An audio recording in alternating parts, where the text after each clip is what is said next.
And Steve, in a word, it's powerful to see this, because you can see on the other side of the road how busy it should be on I-94 going westbound. You can also see on Elm Grove Road right there, there's a fire truck, and right behind me, very loud fire trucks and firefighters saluting behind me, the City of Brookfield Fire Department. There's also probably about 30 people on a very snowy, sunny slope bridge here that hasn't even been plowed. People's feet are freezing. They've been out here for a long time, but they are so emotional. Looking out at this procession is so powerful, especially when you can see from our perspective, you can see the skyline of Milwaukee, and that's where their hero served for 17 years. I also have Jack with me.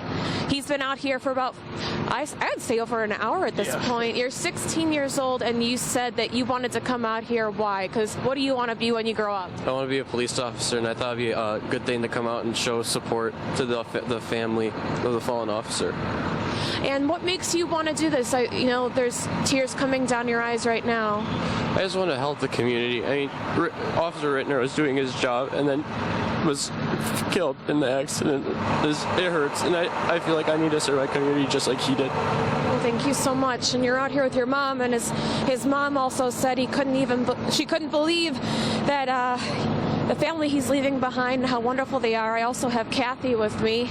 And Kathy, you said you've been on this bridge 3 times this year. Well, not this bridge, but I've been to 3 different funerals for the fallen officers. So for all the officers, you've been here? Yes, that's correct. Yes, and we're here. I'm with my husband to pay our respects to Officer Rittner and to offer our support to his family and his family in blue, and to just show that we really respect all of our law enforcement. What does this mean to you? Because you said that you have a lot of family in the police. Well, it means a lot to me because I come from a police family. My grandfather was a Milwaukee police officer, and my father was a Milwaukee police detective. So it really hits home. I know what it's like to be in a police family. And so I think just want to show our support and our respect and honor this officer who gave his life as a police officer and served our country as a Marine. Kathy, thank you so much. And her husband is holding up an American flag.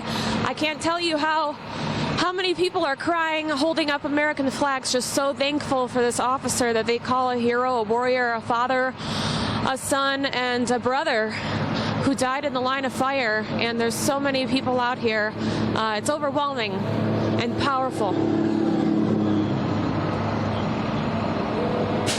A fellow at I-94 and Sunny Slope as the procession is moving past her location, and the benefit of being on the interstate right now is you can just see how far this stretches. Charles, you said it's 30 minutes from beginning to end. So I was told, yeah. Mm-hmm. And what's also, our eyes are on the westbound traffic, but the eastbound traffic, you can see they're on brake lights. Mm-hmm. We're told even 1 or 2 people have gotten out of their vehicle out of respect for this procession as it makes its way to the funeral home in Brookfield. And so we've known throughout this day it was going to be a solemn day, and a day when the community would come out and say, thank you, Officer Rittner.